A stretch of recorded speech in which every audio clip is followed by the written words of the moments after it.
You're tuned in to RX Radio. Ladies and gentlemen, welcome back to RX Radio. This is our quarterly, maybe semi-annually at this point, interview with Eric Bugera. Just kind of update with how you're doing in life, making sure you're still alive, maybe a wellness check. But oh man, my Spotify just turned on somehow. Yo, I don't even know where my remote is or how that would have happened. Give me 1 minute. So I'll just vibe for a second. Yeah, this is the wellness check portion of my life. That's exactly what that sounded like to me when you were describing it. Yeah, that's exactly what this is, featuring J. Cole really quick. Our wellness check with Eric Bugera. If you guys have been around a minute, you know who Eric Bugera is. You've been on the podcast plenty of times at this point. If you're in the collective, he's your guy. If you've taken the hypertrophy course, maybe back in the day, you know Eric real well. Eric does a lot of things behind the scenes for us here at Prescript. All the emails that you get, they are his brainchildren. But as always, I appreciate you being here, man. How have you been? How's your wellness level right now? My God. How to best describe this? So this is a good thing. People being proactive about like the concept of like setting boundaries, like pay yourself first, which yeah, definitely do that. Like that sort, and I don't mean literally just hand yourself money all the time. I mean like go down that business concept, like understand what that means. But like setting boundaries and things of that nature. I had a client be like, I'm proud of you for like saying no to a specific scheduling thing because it was like, something as simple as like it would eat into my own training session at that stage. Yeah. And it's like everybody knows this concept. You get it put in your head super early, hopefully in your career by someone that is further along than you and has been through the trials and tribulations of being a fucking idiot for a very long time. But you also kind of don't respect it until you have enough of a responsibility or enough of like a accumulation of workload that really warrants it. And that is like a summary of my last entire year. Like you said, the wellness check that was the last podcast we did, bleeding into this one.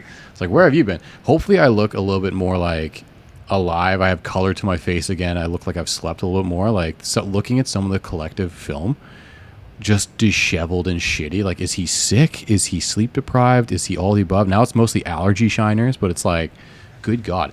But yeah, like that's kind of where we're at between all the responsibilities, like the diversity of things that I do, both in terms of like the personal side of my own business that I run, and then all the collective with Prescript and anything else that might be going on, and then real life. Yeah, you get there, and it takes a while because when you first start, you're just like you have to go all hands on deck because you have nothing, you're not established. You need to just be ignorant and say yes to all of it. Ignorant and willing was the trademark of the last talk you and I had, but you get to a certain point and like you have a little bit more of a foundation under you. You have a little bit more of a diversity of priorities, and saying no or setting boundaries and things of that nature become more and more of a concept that you can sort of sink your teeth into. Yeah, that's a valuable perspective, and I hope anyone who's listening gets a takeaway there because how long have you been in the fitness industry now? So if you count just even entering education for it, that's 2007. The first professionally paid thing that I did, like aside from like assignments or like coursework, like maybe some shadowing, stuff like that, I became a personal trainer officially in 2011 and have been in some capacity doing some paid version of our career since then. So it's 2025, 14, almost 15 years, something like that. Yeah. So you're tenured at this point. You're here. You're in it. There's no escaping it now. Yeah, the benefit of tenure in the fitness industry, though, is just being so jaded that you know what to expect. There's not a great pension with it. It's the benefits aren't great, but you at least have an understanding of the landscape. It's a really good point that you made. There becomes a point in your career if you're going to make this something that is sustainable. If you're here to stay and you want to actually make a career out of this, that you just have to set boundaries. But it's this weird balance because there's like being a personal trainer no offense to anyone that's listening right now, but it isn't it. Like it's the sustainability is just not there, because you can make great money as a personal trainer, absolutely, but you're working 8 hours a day in the hours outside of where everyone else is working. So early mornings, late nights, like lunchtime.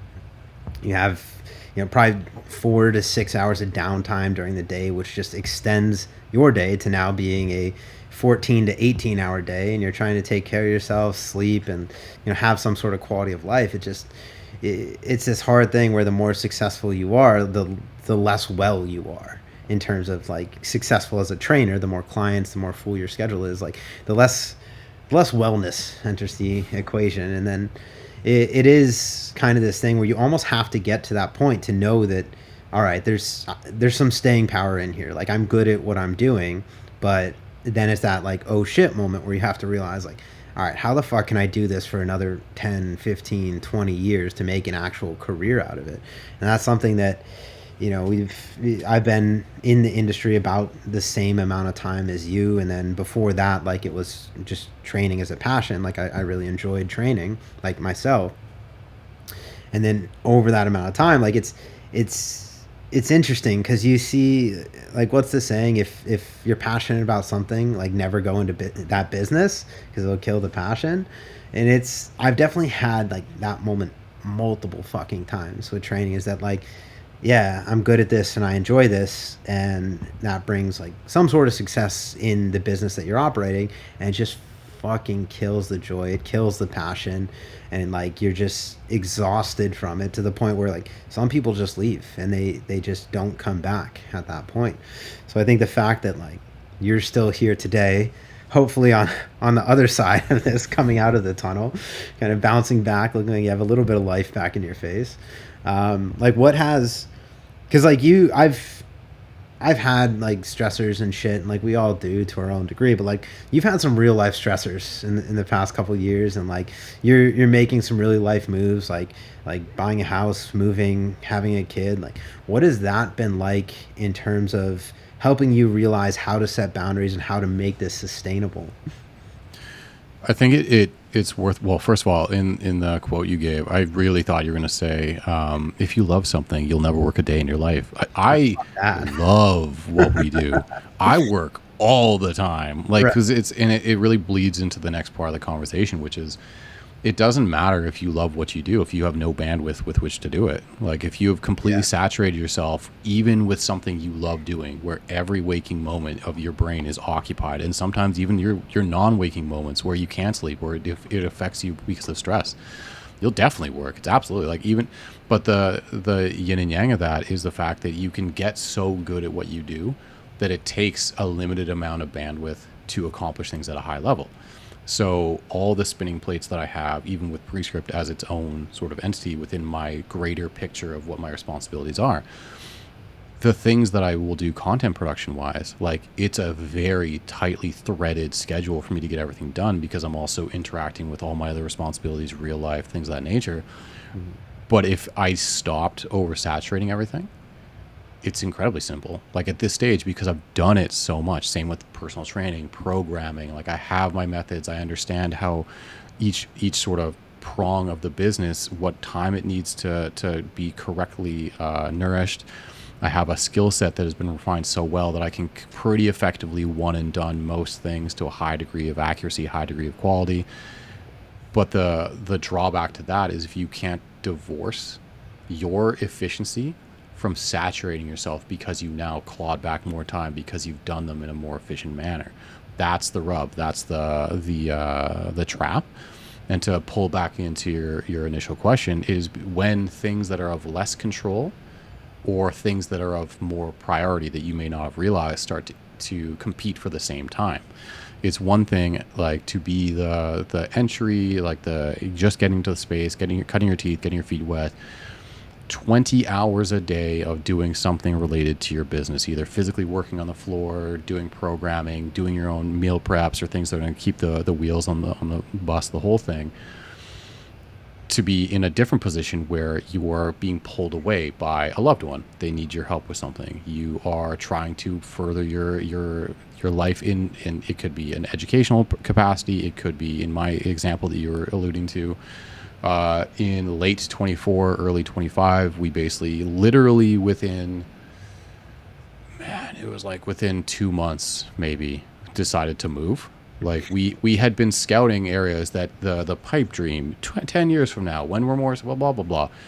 And then the opportunity arose and we literally moved on it almost immediately. It was a conversation where my wife was leaving the house to go to work and she was like, you want to buy that house? And then she just bounced. I was like, what? Just drop this grenade. Literally drops it. And so it's like, it's one thing for you to think about it in your own head, but it's another thing for your partner to also clearly be aligned with that and then point you like a cannon, be like, go figure it out, and just fire that cannon in that direction as well. While also being like, all right, what do I have to do for this podcast? I need conversation for emerging ideas. I need to put up a literature review, which means I have to read literature and be able to synthesize it and understand conversations around it.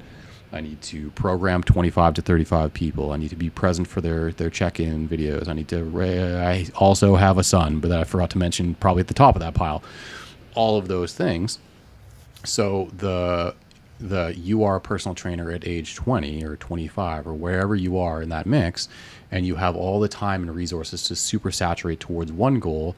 Your efficiency means that you should be able to maintain enough bandwidth to then juggle all the other accumulating responsibilities that you can diversify into, as opposed to what I did, which was none of that shit. I was like, let's just keep pushing literally everything forward at the same time. Always say yes.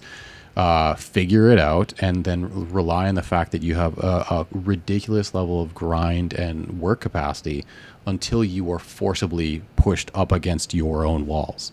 There are only so many hours within a day, but it's not even necessarily about the hours. It's what can your brain actually do when you become like sleep deprived, or when the stressors of all of those different spinning plates start to compete for your attention. How well can you actually perform each? Can you compartmentalize, or are you going to get stuck on certain topics in your mind, and so on and so forth? And so that was my last maybe year, was let's move. Let's have a toddler that is like 1, and now he's 2 and entering his terrible 2s. Let's be the stay-at-home full-time caregiver because I have a career that should allow me to do so. Let's keep trying to maintain or grow my own business. Let's do prescript stuff, which I do a lot of. And then think about the future. And if I somehow already forgot what I mentioned, but now we're moving and coordinating all that. It's chaos. Also, probably be a present spouse. Do that too. Be a present spouse. You start to realize, like, okay, I can't do all of those things unless I just have a soulless presentation in any one of those roles. And so you need to be able to stretch yourself thin to find your boundaries, but then be smart enough to be like, okay, there it is. Now let's pull it back and operate within these at a very high level. Don't try to continue to stretch, or don't try to continue to slam your face against the wall, because you can only get so good. There's only so much capacity that each individual person has. And once you found it, it's not about taking your newfound efficiencies and continue to capitalize on them or max out. Literally use those efficiencies to now operate within that boundary.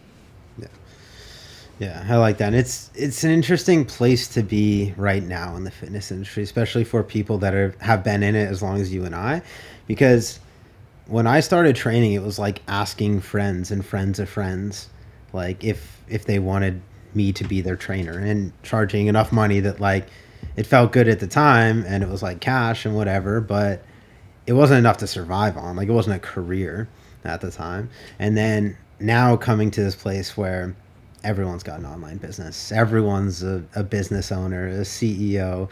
Everyone's, their reach is a lot wider, and people are being inundated, whether that's on like our side of it, the business side of it, or the consumer side of it, with all this information, and everyone's grinding 24/7 or saying that they are on the internet. And there's almost like that culture around, if you're not working 24 hours a day, like you're falling behind, which it's easy to get caught in that because it feels like it a lot of the time. And that's probably just because like the amount of just content that everyone consumes. Like, I try to distance myself from it, And like we even had a back and forth yesterday. We were talking about like, you know, oh, we'll scroll the internet and find something that pisses us off just to talk about. But like, I'm like, I don't even really follow fitness accounts anymore just because I've gotten to that point. It's like, I can't. This is what I do for work when I'm at work. Like, I don't want to just like look at this when I'm supposed to be melting my brain at the end of the day.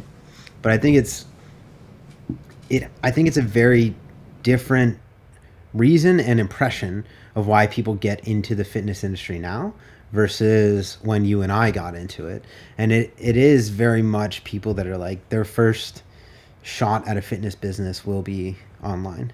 And that's like, there's the freedom, I'll say the illusion of freedom that comes with that. It's like, oh, I can work from a laptop anywhere. I can like, you know, be an influencer and bring a camera to the gym and all this stuff. But there's the other side that is like the reality of it is like, all right, you've built this fitness business where people can now kind of contact you 24 hours a day, where it's, you know, you're on Instagram, you're in your DMs, like you hopefully have a successful client list and they're emailing you or on WhatsApp and you're doing interaction or whatever it is. Like what was the process that you went through, like kind of through that evolution of what the fitness industry is to you and like having a career in the fitness industry now, to distill down where your boundaries lie within your responsibilities?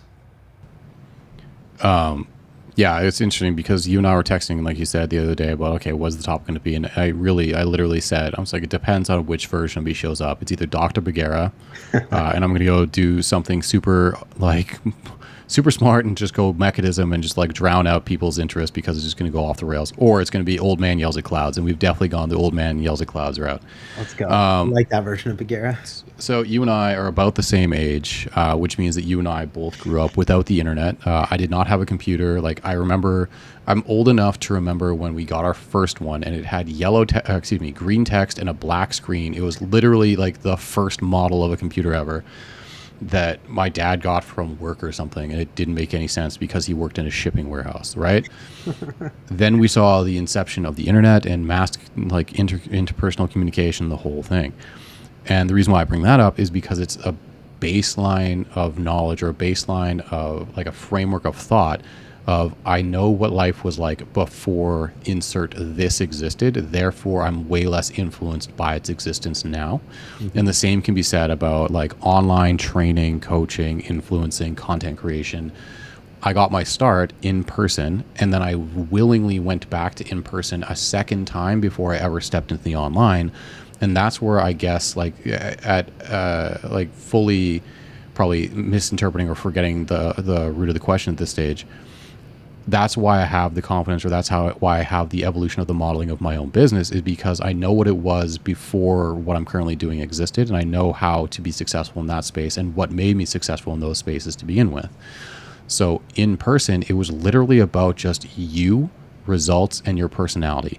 Can you connect with the person, and can you formulate a plan that will help build their skills, create their accountability and their consistency, and then physically solve their problems? But can you also translate that in a way that the average person that has no business or no background in our space itself can actually utilize? Whereas now we operate in an online space, and some people still hybridize, which congratulations to you. You're doing it probably the best possible because you're gaining that in-person credibility and experience. But people forget what it's like, or maybe they never actually experience what it's like to speak to a real person with real problems and a real life, and they don't have this baseline level.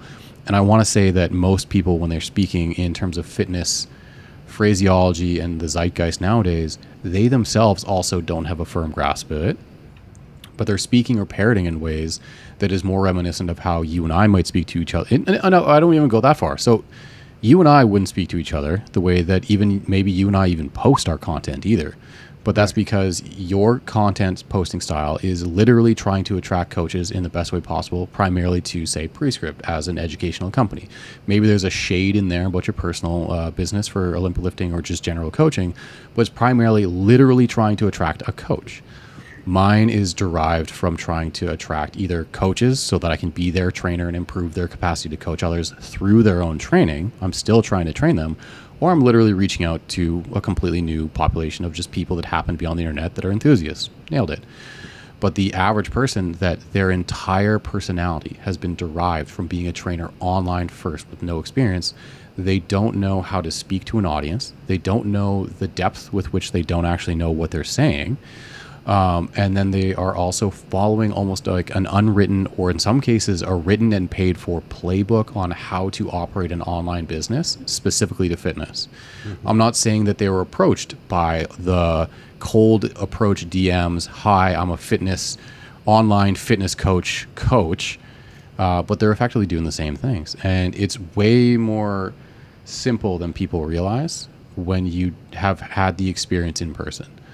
Any experience in person will teach you the rudimentary business skills, scheduling, professionalism, because you're representing a different company and not yours. Which, by the way, when you're representing yourself as a company, it's, as Junta said about freedom earlier and scheduling freedom, that's a lie. You do what is necessary to succeed. But when you're representing yourself, you still need to be professional because you're representing yourself. The internet, for those of us that were here before it and now during it, is forever. And I don't know, when I started working on the internet, I was like, okay, everything's a paper trail. 100% everything's a paper trail. So if I'm a dumbass in one context, it's very easy for people to root that out and be like, well, I don't want to work with this person because insert whatever. So the evolution of my framework for business, my training philosophies, my everything, it's all rooted in who I started training, Gen Pop, understanding how to communicate with them, understanding where their struggles happen to be from a training, but also a lifestyle perspective, and then translating that as best I could to online. But then also, because of Prescript and because of starting to get into the education space, let's see if I can do that same general framework of capture for new trainers and trying to give them that same level of perspective. The training itself, I mean, you've been doing this as long as I have. Oftentimes, even the most complex problems, it's about barrier reduction to get them to do the same general framework of things that everybody needs to do. Hubs is, it's going to sound familiar to anybody that's taken any Prescript content before, but mobility, stability, strength, hubs of stability, clean them up, full foot pressure, bracing mechanics. Your shoulder hurts, probably that. Your hip hurts, probably that. Back hurts, probably that. Like in some combination, there's going to be some, the longer you do it, there's some glaring and obvious problem in those key points, and just get there. But the real way of being the coach that you hope to become is learning how to people. Yeah, I love it. And there's almost phases to this that you'll literally see people go through as they get into coaching or as they build their business.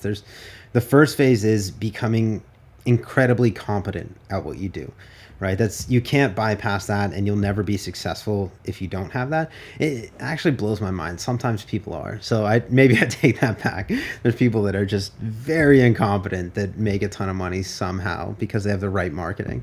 But well, we won't talk to them. We'll talk to the people that have that drive to be very incredibly competent in what they do. And it is like very high level what you said, like understand the human body, understand like hubs of stability, understand how things interact, understand how exercises kind of apply to that, and then apply the right exercise. And then the more that you zoom in on that, there's better and worse ways to do it. Like we just did an emerging ideas where we kind of talked about better and worse options for like, you know, Olympic lifting in sport performance. Like same idea here. Like you have 3 sessions a week with someone that's paying you for those sessions. Like they're paying you for results, and they're paying to get those results that they don't know how to get. And that's where, you know, incompetent people can still get results. Like it's very easy to use exercise wrong to get good results or favorable results, right? It's a bit harder to use exercise in a very concise and accurate way to get outstanding results.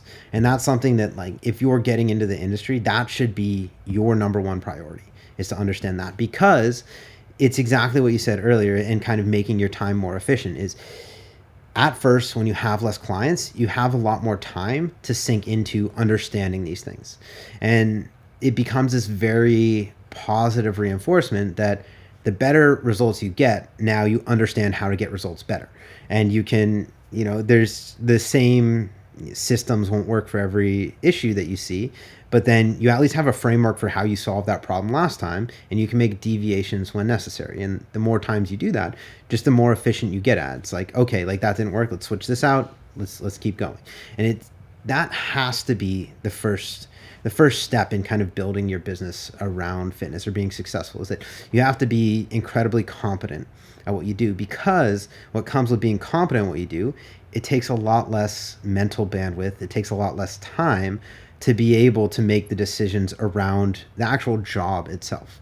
Because kind of the overarching theme here is not necessarily being good at your job. That's a prerequisite to this, is you have to be good at your job for this conversation to hit, or for this to even matter. So you have to get to the point where, all right, people have a desire to train with you, and now you're getting to the point where, okay, the thing that I'm good at is training people, the thing that I'm bad at is running a business. And I think everyone kind of runs into that fork in the road, because no one gets into training people. There's an asterisk by this one too, but most people don't get into training people because they're good at business, right? I think there is a huge business opportunity for people that are good at business, but at the same time, like the people that are good at training, they don't get there because they're good at running a business. And that's the number one thing that like you need to realize if you want sustainability here. If you want to be able to do this for a long time and you enjoy what you do, like training is, you have to be great at that. Once you're great at that, then the next thing is like, all right, I suck at running a business. And I realized this very early on when I was like, training was like a hobby for me to get through school. I wouldn't even say a hobby. It's something I really enjoyed, and it was a good way to make, like, it's a time efficient way to make money if you're busy, if you're a student, right? And I think that's why a lot of people get into it. There's a very low barrier of entry.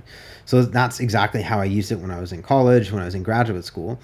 And then I got out of school, I graduated with my chiropractic degree. And then from there, I'm like, all right, I'm good at training people, but I have no fucking idea how to run a business. And that hits home pretty quick when like you're not on student loans, rent's due, you have bills, like maybe you're paying rent at somewhere to train or somewhere to like practice. And it's like, fuck, I need to figure out how to make money. And you get to a point where it's very much like you were saying earlier, is like you just start saying yes. Like you say yes to everything, and like maybe you compromise on your prices or you give people discounts because you just need to see money coming in. And then you get to a point where like, all right, I'm good at what I do. I've built up a reputation.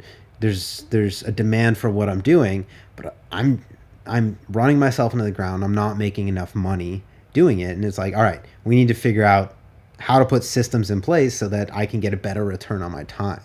And that's like, there's phases of this that you go through. And I think like the easy ones are like raising your rates or getting online. But I think a big part of that is understanding where you're efficient, the things that you're efficient and proficient at, and understanding the things that are going to bring profit to you. And the number one thing that I think that I learned in like going through this process multiple times in multiple capacities with multiple businesses is like, you don't have to do everything yourself, right? It's especially now, like it's the need to hire people is lower now because of AI and like because of like a lot of the tools that are on the internet.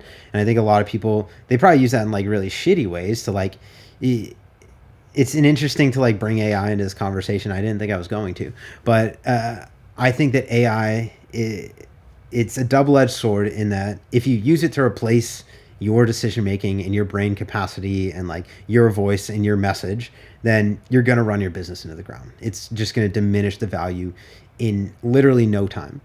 But if you use it as like an ally, as like an assistant, it can make a lot of tasks a lot easier. Like in things that are low return tasks, like answering emails or like putting together like spreadsheets or systems, or I don't know exactly how people use it in the coaching space, but like I think things like this, like using tools like this can make your time a lot more efficient, and it does actually kind of delay the need for actually having to hire people.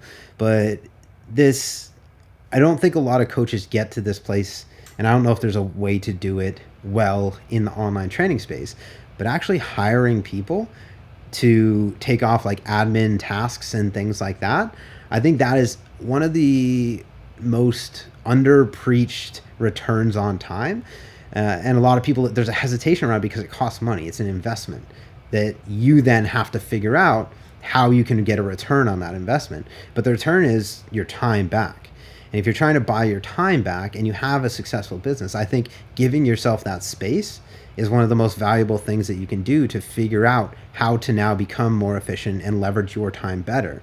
But I think there is that hesitation where people get to the point where they're making a living and they're kind of content with that, even though they have to work long hours, and the return on time is diminishing the longer that they do it for. But I do think that is kind of one of the most untapped kind of resources is bringing people on to help you at things that you're not competent with. Like Prescript would never be what it is if me and Shallow just tried to do it ourselves. Like we had the foresight to be like, yeah, we're fucking idiots. We're good at the training, but like, I don't know how to read research. Bugera, can you read research for us? Or like, Matt, can you build a website for us? Like, I think that's probably one of the things that, like, in that conversation around like respecting your boundaries, understanding your value in the thing that you're doing.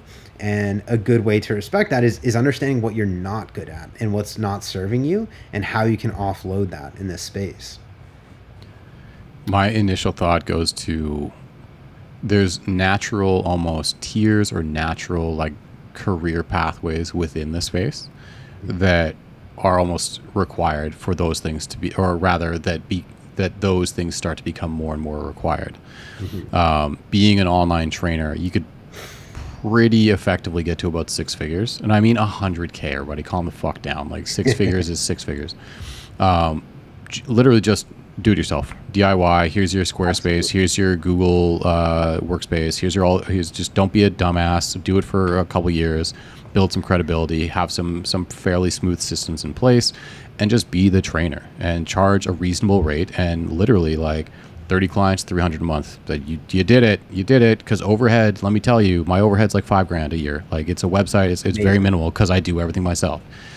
But you eventually hit a position where, as you were stating, there's an investment cost to continue growth. Like if you want to diversify what you offer, if you want to expand beyond the scope of just like a single entity trainer online, then it becomes this big scary, because this money that used to be primarily pocketed, okay, I'm going to pay my taxes, I'm going to pay my overhead, and then the rest is literally just wages. And you know whose wage it is? It's fucking mine. Yeah. So whatever I don't spend on overhead or expenses, now it just goes to me. Sweet.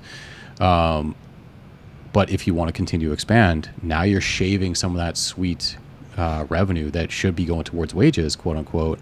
Now you're just starting to compartmentalize that into, okay, I need to actually pay subcontracts. I need to hand out some invoice expenses now, because I need someone that can actually, in my case, what I'm looking down the barrel of is potentially getting like media or tech to like help run or improve my website or make things look more polished.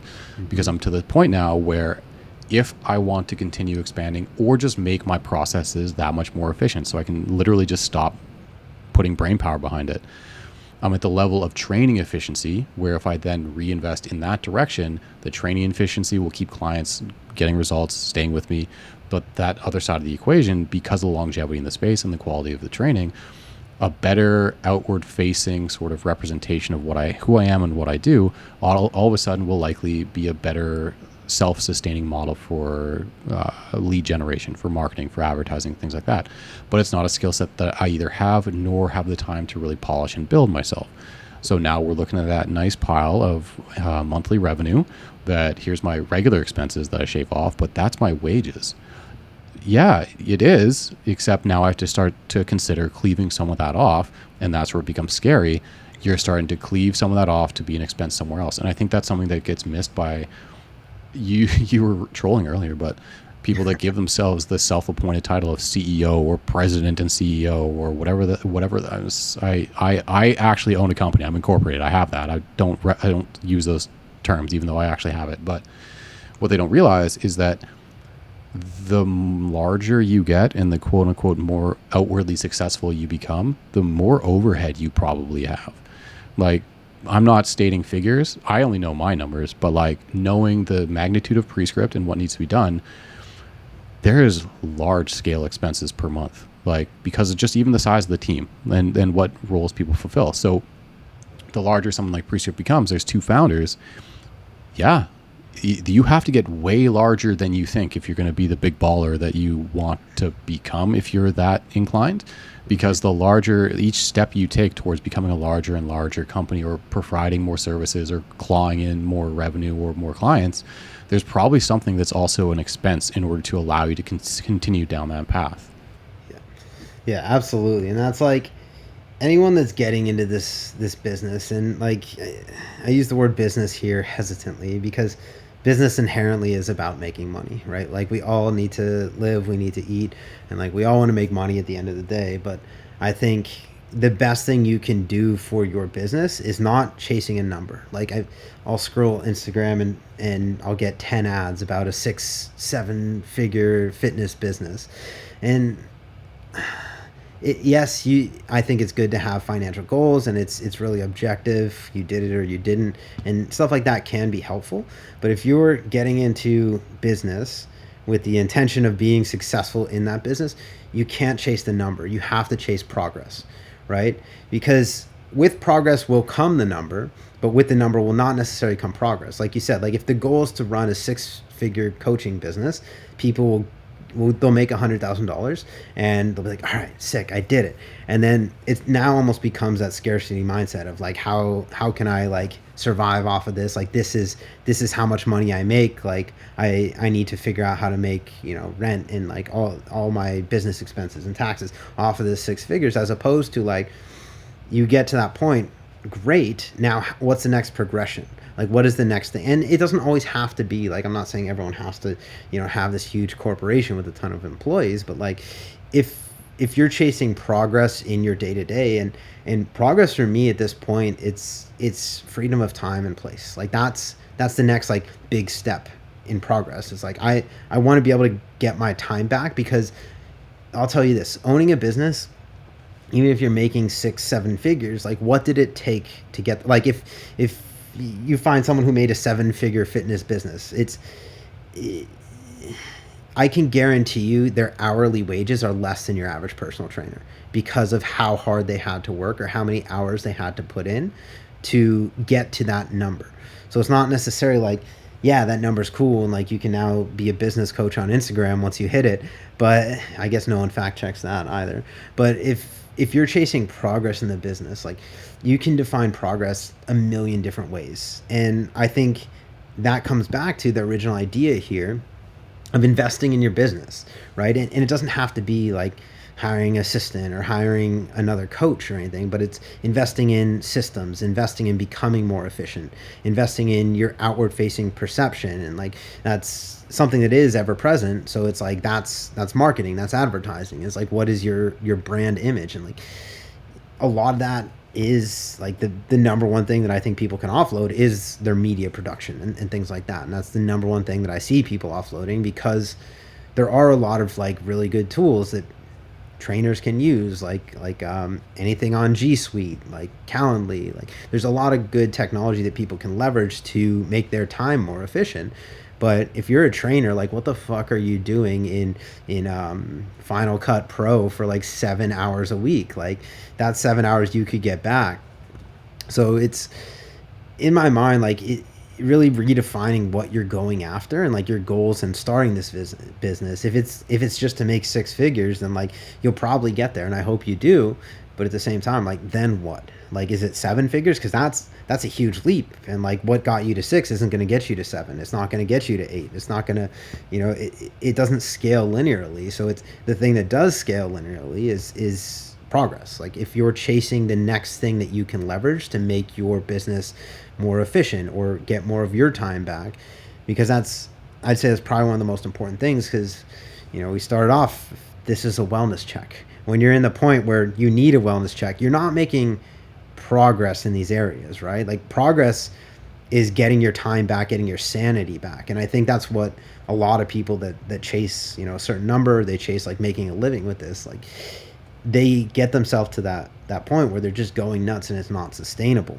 So like understanding that, like, all right, once you have the income to live and kind of meet your expenses, like progress now becomes sanity. It becomes being able to buy your time back, or being able to, offload some of the tasks that you're not as efficient at, or are devaluing your time. Like if I spent 7 hours a week in like video editing, like that's a very low value task for my time. It's like there's someone that could do this more efficient, and I could use the time that I did that to do something that will create better progress in my business. And I think that's like an important idea, for a more important idea than kind of the last point that I made, is like, it's not about like hiring people or anything like that. It's just understanding what the next lever you can pull on to have a progression of your definition in your business is. Yeah, I think a big one, like an evolution of a business, and focusing in on the statement of like buying back your time or getting more of your time back, is projecting where you're going to be in 5 to 10 years. And usually people take that to mean like, oh, I'm going to be in this point of my business. I'm going to have my own podcast. I'm going to be doing seminars, or I'm going to be running a team of trainers now. It's like, no. Where are you going to be? What are you going to be actually doing? Through my entire evolution as a trainer, there's never a safety net for coaches. Like there isn't like a pension plan. There isn't like a ton of things going on as like a woven in sort of system. So you're constantly having to think about taking care of yourself. But then you also need to be thinking about, as you go through different age brackets, like what is something that is something that you can honestly still do at a high level and make the kind of money that you need to support yourself and ideally your future. But where will you be at in other parts of your life? So buying back time, that was a very in-depth series of conversations that my wife and I had about the purpose of me being a stay-at-home parent, and the purpose of her having like a more conventional job was not just for me to then tag out the second she gets home from said conventional job to then go essentially work a full amount of work myself and just like split my time between quote unquote working as a caregiver and quote unquote working as a trainer. Like she comes home and then I bounce to a basement and work. Like what is that? Like no. The buying back of time is, how do I manage these things more effectively, or offload some of the more menial tasks or things that I now have the resources to offload, such that, buying back my time means if my wife works 40 hours a week, I work in any way, shape, and form that I can that is currently overlapping with that time. Full disclosure, my son is on his nap right now, and that's why I'm sneaking this in. I'm not missing him. He's not missing me. This is a natural sort of injection into my life where I'm able to get some work done. This is usually how it runs now.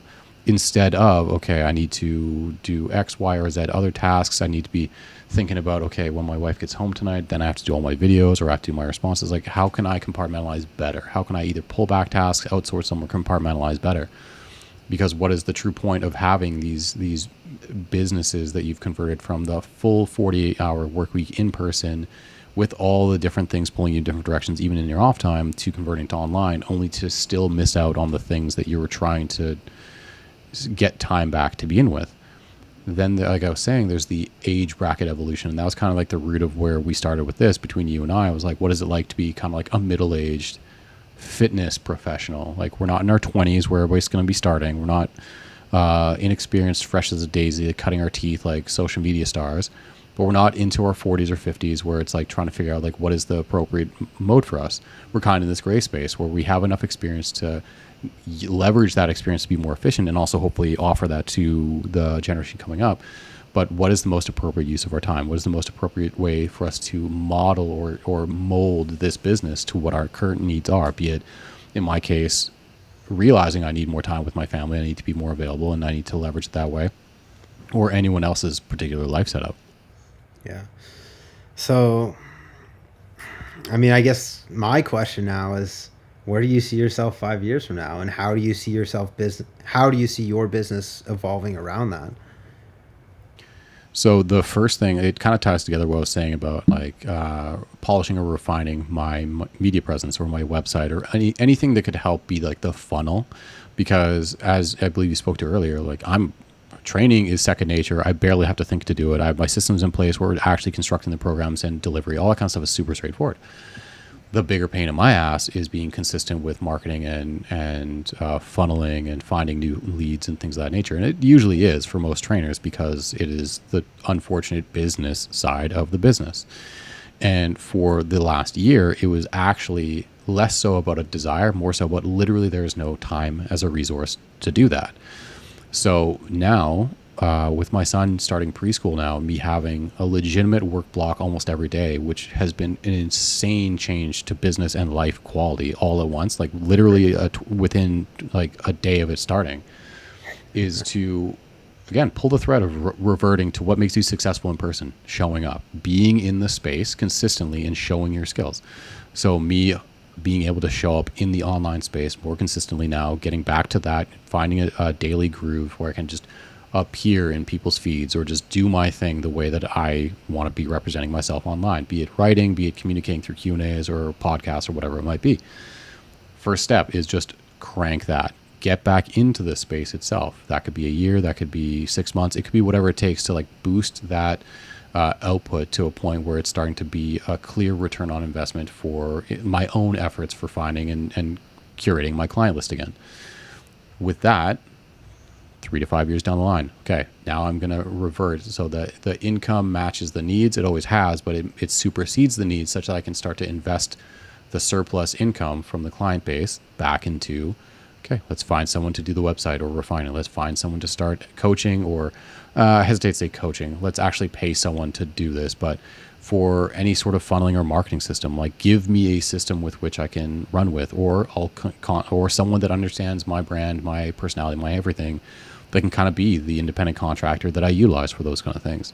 Being able to take my business, get it to the point where it can be as effective and efficient as humanly possible, and then start to build out the outsourcing of whatever things that I do not want to do nor am good at. Mm-hmm. And then with that sustained income, be able to take the next step to, okay, do I start to, for me, would be my own personal goals. And it's not saying what I'm going to do, but it could be developing the team of trainers under me, under a particular, like, quote unquote, business brand or whatever it might be. It could be the idea of a fitness manager. And I don't mean a business coach, but like every gym that has a personal training team in it has a fitness manager that oversees their development, both from a training perspective, but also understanding how to run their own business. There's getting back into in-person, which that would be one avenue for it, but that would fly in the face of all of my life goals of being available as a partner and as a father as much as humanly possible. So the online medium still has to exist. Then that means creating a completely new and distinct arm of my own business where I can figure out what is the best way to build and apply a system like that, like an online mobile version of a fitness manager. So there's a few things that are sort of in the works, but as you can tell, what's the overarching theme is I'm 36 now. In 5 years, I'll be 40, 41. What is the most appropriate use of my skills, my time, and also efficiency of income that'll support my actual life outside of being the trainer? Yeah. I love it, man. And it's a very natural progression there too, is because I think the most valuable thing you gain every day in this industry is the wisdom of being able to survive in this industry for that amount of time. There's like an incredible amount of turnover for young trainers. And I think there is a lot of potential for people to make a career out of this industry, but it's just kind of the Wild West right now. Like if we really think about, like, I don't know, how long have accountants been around? How long have, I don't know, car salesmen been around? Like these are jobs that have been around hundreds of years. I don't know. Cars have been around at least 100 years. But in terms of online fitness coaches, yeah, maybe there were some things like 10 years ago, but really like COVID was the thing that was the inflection point for this to actually become an industry. So this, like, we're talking 5 years into this profession. So at this point, it's so young, and it's kind of, we're in that phase of people understanding, all right, there's potential here, but how can we extract this potential and still make it something that is viable to have a life around? Just because, like, in any industry, you can work yourself into the ground and you can make an income doing that. But that's you know, I've said this on podcasts in the past, that's the difference between making a job for yourself and building a business, right? If your business is dependent on your man hours to create income, then that's a job for yourself. It's not necessarily a business, right? A business is something that continues to work while you're sleeping. Like like the guy selling the cars, he's probably making an hourly wage, he's making commission. The guy that owns the dealership is probably on some island right now, like, I don't know, drinking tequila. So it's like, there's different levels to this, and it's not everyone has the goal or the ambition to make this into like, a full-on corporation with a C-suite and executives and like all this stuff. And it's very few people will take it to that degree. But I think it's right now we're kind of the pioneers of understanding, all right, how can we make this a career with longevity? How can this be something that's sustainable for a long period of time? And I'm sure there's some people that have figured it out, and some people are doing it on a larger scale than others. But like, I think there's still a lot of potential for kind of like the mom and pop gyms that are still around, for people to make a business out of this. It just takes that reinvestment, that kind of dedication to progress in your craft and progress by your definition, which is, there's not necessarily a playbook for it yet. We're kind of like writing that playbook. So I think that's a really good definition you have, and like a really good foresight, and kind of people that are in this industry without that foresight of, all right, you get to the point where tomorrow's sustainable and next month is sustainable. It's like, all right, let's look at next year. Like, where do we want to go with this? But if you can look 5 years down the road, even if like you're still focused on what's right in front of you, then that at least gives you a direction to steer the ship in, right? The decisions you make today will impact tomorrow inevitably. And if your decisions today align with where you want to be 5 years from now, then it just gives you much better of a trajectory, as opposed to continuing to run yourself into the ground and being like, I'll figure it out later. Because that's when people burn out, and that's when people kind of drop off and they're like, I can't fucking do this. I'm going to go work at the car dealership or whatever it is. So I think that's a really valuable perspective. Yeah, I think it's the idea of, to use a powerlifting analogy, it's like the lifetime intermediate. Like, are you going to hit a certain level and then just coast there? Because even at the idea of like $100,000 just online training business yourself, like at a certain point in time, is that the most like, well, it's an unfortunate, maybe it's me projecting because I am 36 now, but it's like, as you continue to get older, is being a personal trainer or an online coach, is that something that will become a liability because of your age, in a very similar way that it's the unfair nature of it? But there's a very common prejudice against trainers that are out of shape more generally. Like, is your body going to be a liability for you in terms of being a trainer? Is your age going to be a liability for you in the online space as well? Because again, I could be projecting fully. I copped that, but maybe that's a thing. But then when you look at the wave of coaches and trainers that you and I sort of grew up with, them being like the industry leaders, what are they doing now? Well, a lot of them are either gym owners themselves. They've diversified into apparel or supplements, or maybe they have real estate. They have some business themselves, or they run courses. They have something that is not directly the training thing, because of that evolution beyond just the entry, not the entry level. That's not the right word for it, but working in a job versus owning a business. There's that natural evolution. And as you alluded to, it's still a very young space that has a ton of potential for how it might evolve to give that next age appropriate tier of what you could do to contribute to the space itself more broadly, but also to help those in terms of clientele, either metaphorically, like finding a new clientele base to work with, or if you're going to help with young coaches or trainers or whatnot, like the potential exists to find those paths. Yeah, I absolutely agree. And I think this is a really valuable perspective to have for anyone who's newer in the training industry, or like, I see so many people that are our age or older and they're still on the gym floor every single day. And like, I commend you, like, good for you. But I know how taxing that is. And the thing about that is the physicality of it takes a toll as well, right? It's like, over time, you're not going to want to stand on the gym floor with loud music 8 hours a day, clanging weights, like loading and unloading bars. Like, there's going to be a point where like that's just not feasible anymore. So it's like thinking about it in this perspective, and thinking of not necessarily what the way out is, but what the progression is.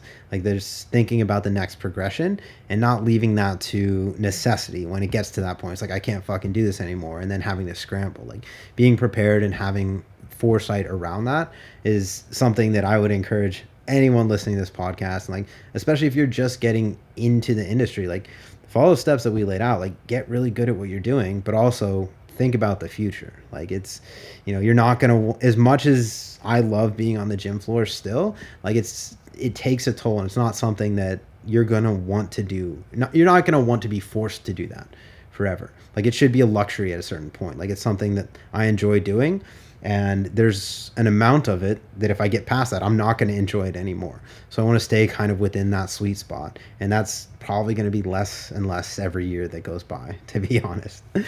Awesome. This is really valuable perspective.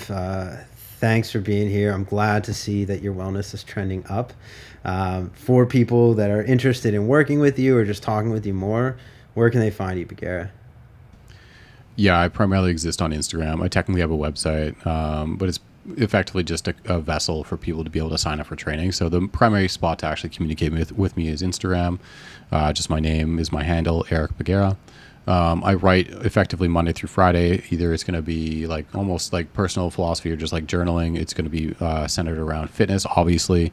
So it could be more mechanistic or like educational content. It could be like literally experiential or business, or just me ranting at clouds every once in a while. But it's generally speaking in the shape of fitness. And like everybody else, you can effectively use my Instagram or my website as a method of inquiring about training. The primary thing that I offer is going to be monthly customized programming with very, very rare virtual or consultation services. Just rare due to the fact that my time still is very much so split between being a stay-at-home parent and then in the business itself. Yeah. Awesome. Eric Bugera, high value follow on Instagram. Make sure you guys follow him. Thanks for being here. We'll do this another 4 to 6 months.